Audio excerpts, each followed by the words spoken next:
going to have a look at an internal zipper pocket now. You've got options with this. You can either leave the internal zipper pocket out, you can add the single zipper pocket, or you can add 2 zipper pockets, or indeed if you wanted to make the zipper pocket shorter, you could probably put 4 in, so 2 on each side.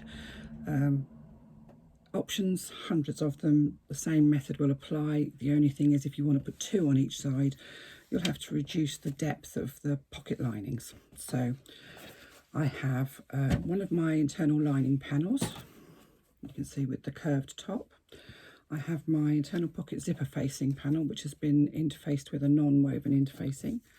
I have a zipper, and this is a little bit longer than is necessary, but this is the colour that I wanted. So this one's 10 inches long, but it doesn't matter if it's longer, you can cut it down. You can't make it grow if it's shorter. And I have my 2 pocket lining panels, and you can see I've Frank-infused my interfacing onto these because I was literally running on scraps. I didn't want to open a new bolt, and I'd got a whole load of scraps, so I just thought, right, that's it, I'm going to do that on the pockets. I don't do it ever on the outside because sometimes you can get, it shows where you've overlapped it slightly and you get a slight bump in the fabric. But on the inside of a pocket, especially on a project like this, I actually don't think anybody's going to be peering in and noticing. So don't waste your scraps, use them. So let's have a little look at, this is my zipper facing panel, that's 8.5 by 2. And on the back, I have done a line centrally from one end to the other, from one short end to the other. Then I've done another line 1/8 of an inch above and 1/8 of an inch below. Then I've drawn a mark that's 1/2 inch in from each side and added that little triangle. That's giving me my aperture for my zipper. So we're going to take our lining panel, and it doesn't matter which side you use. You can put the zipper on either side or both sides or not at all. But I'm drawing a line across my panel that's 8 inches away from that bottom straight edge. So you can see this gap here is 8 inches. I'm going to take my zipper facing panel and lay it right sides down on just underneath, well, on that line, but underneath that line. And I'm going to lay it centrally. You've got probably just, depends on how accurate your cutting's been, somewhere between 1/8 and 1/4 of an inch either side, so it's not a lot of gap either side. Now I'm going to sew down both of the long sides of that rectangle that I've created. I'm not going to sew the short ends, just the long sides.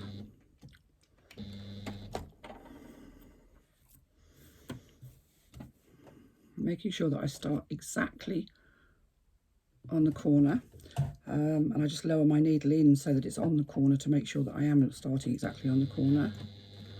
Oh, we've obviously been basting because I've got really long stitches, so I'm just going to go just back stitching.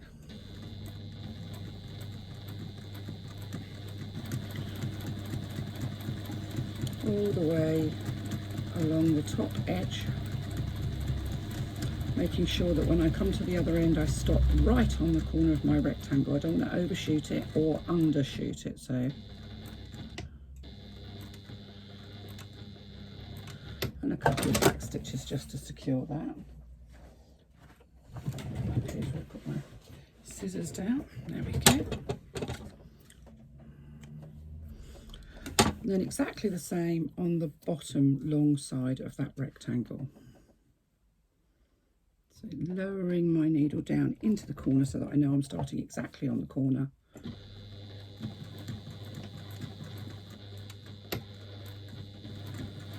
Back stitching a couple of stitches.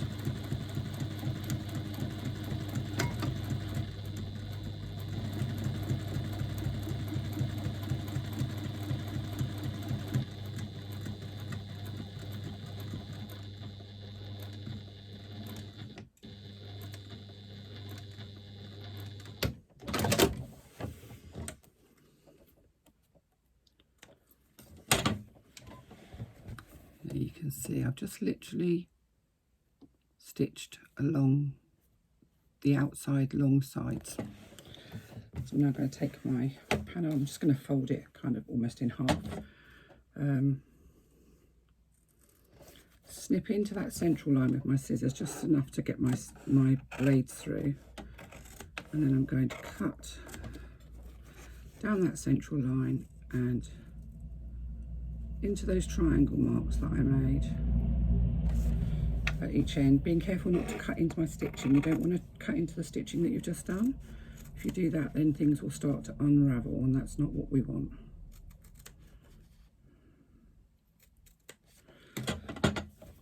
So you can see there, we've created a large hole. So I'm just going to grab my pressing mat, drag my iron over because it's out of the way. Right, now I'm just going to finger press my facing on both sides. You can do this with the iron if you want to. Because I'd run out of the sort of light to medium weight non-woven interfacing, I've actually got quite a heavy non-woven interfacing on here, so I don't really want to mess around too much with it because it is quite stiff. But you can see that that just gives you, it just brings that facing panel away from the lining panel. You're then just going to pop your facing through the aperture that you've just cut. I generally put the ends through first and then give it a pull, and it pulls the rest of it through afterwards. So I'm popping the short ends through. I'm making a bit of a dog's dinner of this actually as I'm doing it to camera, just because I'm doing it to camera. Once you've got it through, then you can use your thumb or forefinger to kind of roll that seam. What you want is for the stitching to be right on the edge. You don't want to see any of your facing panel on the front lining piece. And I'll do one side at a time. And once I've got the side where I want it, I'll just grab my iron and press it in place.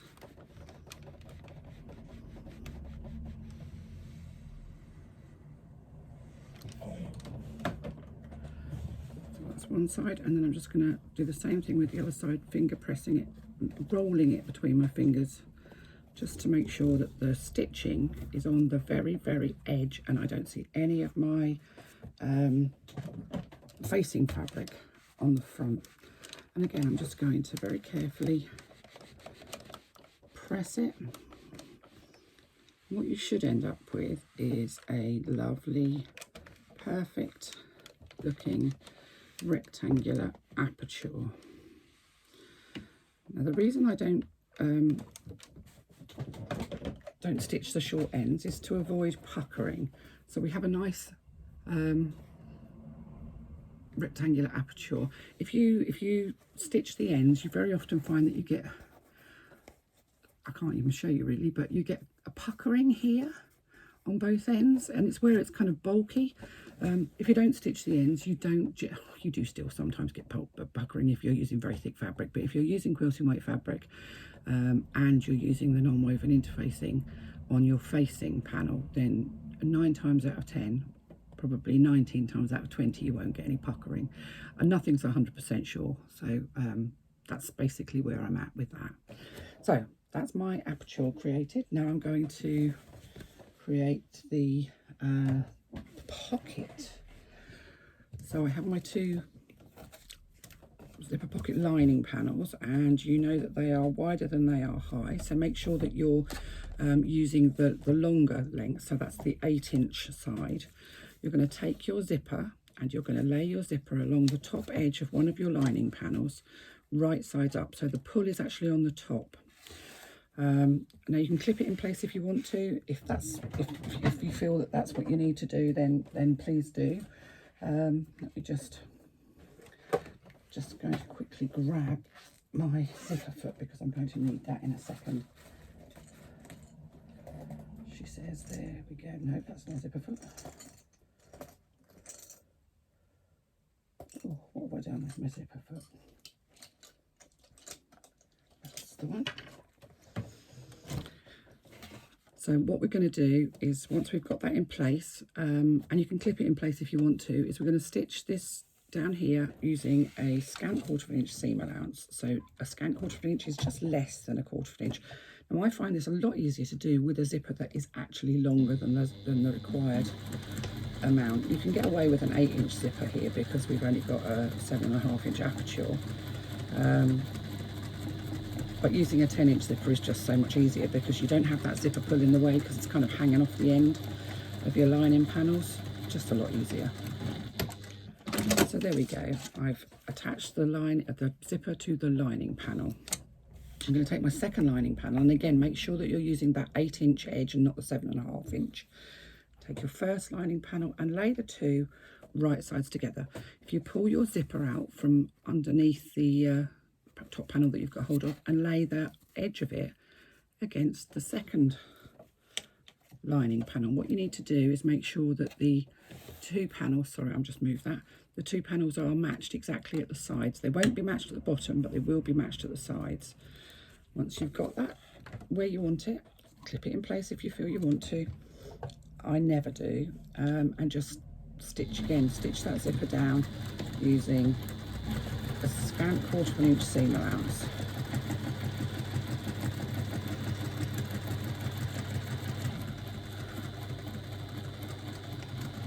And if you've never done one of my patterns before, this might feel a little bit alien because it is a little bit different. But I don't like to see zipper tape inside of a pocket, and there are lots of methods to avoid using getting zipper tape inside of your pockets. This is my chosen one. This is the method that I find easiest to understand and easiest to do. And I'm just going to get rid of my stray ends.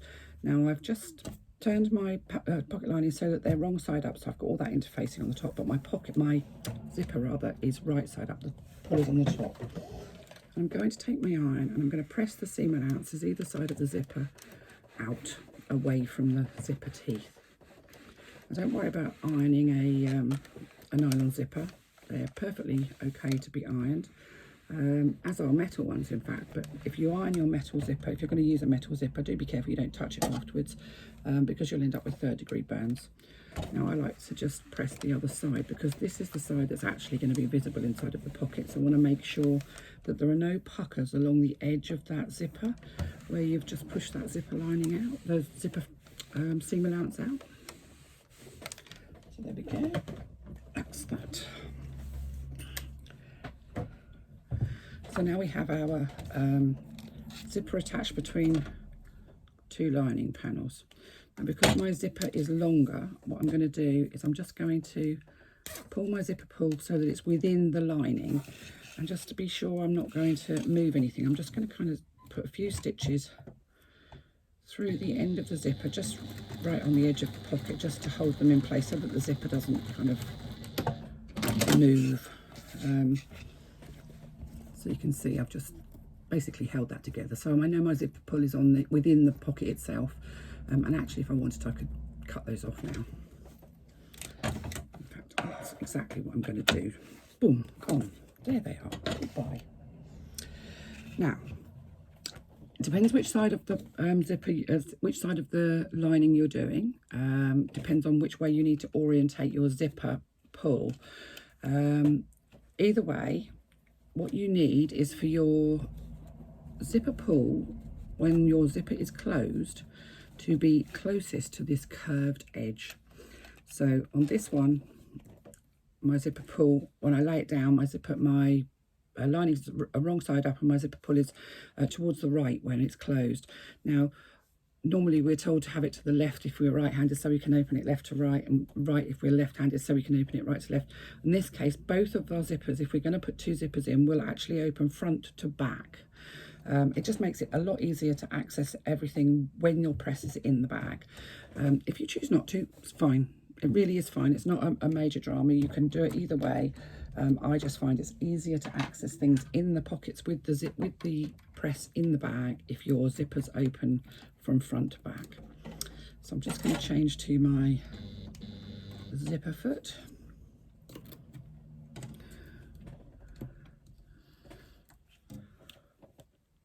It's another hot day today, and I've basically put my aperture over the top of my zipper so that my zipper teeth are centrally located. Now, if you feel that you want to use a little drop of double-sided tape or a little drop of fabric glue to hold that in place, or even indeed you can pin through it to hold it in place, then please do. I very rarely do. I just move it over and I stitch. So, you know, this is practice, I think. I've just done it a lot, so that's what I like to do. Don't feel that you have to do it that way if you don't feel confident to do it. So all I'm going to do now is I'm going to stitch all the way around the outside edge of that zipper aperture. I'm leaving long stitches, long threads start and finish, because I'll tie off my threads, because I like to see tied off threads on a zipper, but that's a personal preference.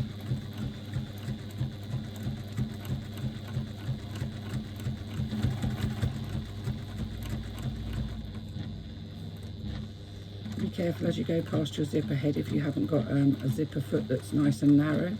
You don't want to get a wobble in your stitching because your foot is going past the zipper head. You may need to just move it out of the way. So leave your needle into your fabric and raise your foot so that you can move. No, need to do one more stitch so that you can move your zipper pull out of the way.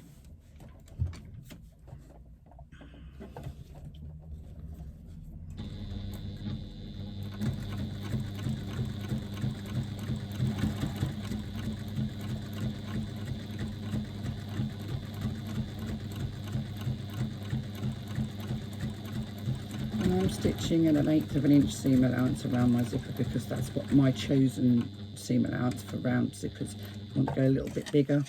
It's personal preference again. I don't like to, I think a pattern is great to tell you what to do, but sometimes you know what you feel most comfortable with, and not everybody is comfortable with 1/8 of an inch seam allowances. So if you feel you want to go a little bit bigger, that's fine. So I've just finished at the point where I started, and I'm just going to take the start and the end thread from the front,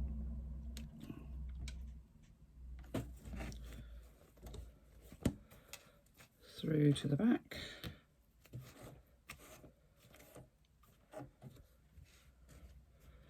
and tie off with my bobbin threads. I just think it's tidier. You don't end up with that little bit of back stitching and you know, a little lump of stitching right at the beginning of where you're popping your zipper in. So just tie it off. That's just a personal thing. You get a really nice tidy looking zipper though. So I'm going to turn my work over, and you can see you're pulling that top lining panel down so that it sits on top of the other one, and you can see the bottom lining is longer. So you're just going to trim off that little bit of excess fabric.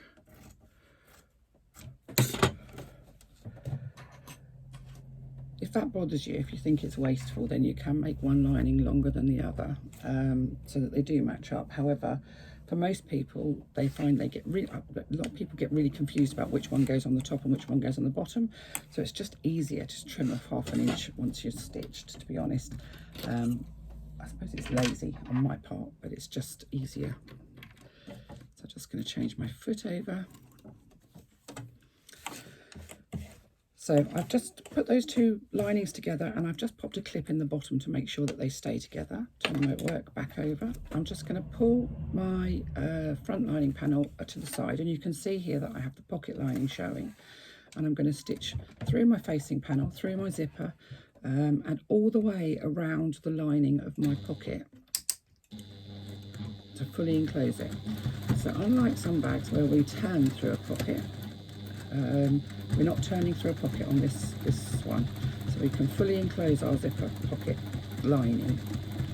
So all the way down one side, making sure that those lining panels stay together.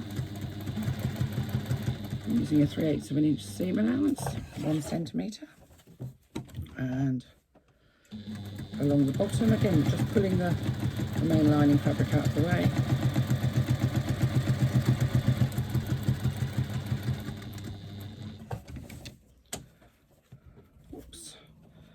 And back up the other side.